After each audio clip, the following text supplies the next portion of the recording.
C'est super. C'est exceptionnel. Hein. C'est phénoménal, quoi. Impressionnant. C'est surhumain, c'est un truc dingue. Réussir à aligner 41 Ironman d'affilée, c'est juste exceptionnel.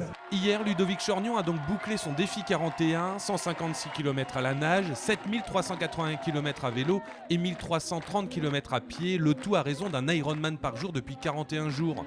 Et sur l'aire de la piscine des Grands Prés à Vendôme, des milliers de personnes sont venues l'accueillir, le célébrer et danser sur Magic System.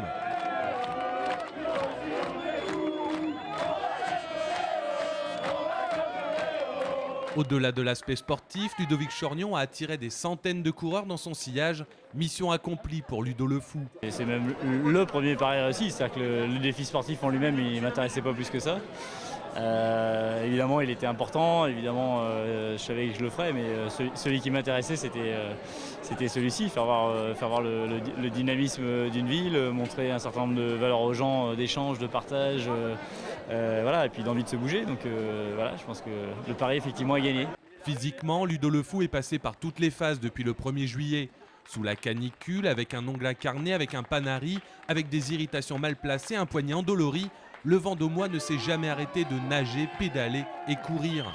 Et maintenant, retour à la vie presque normale.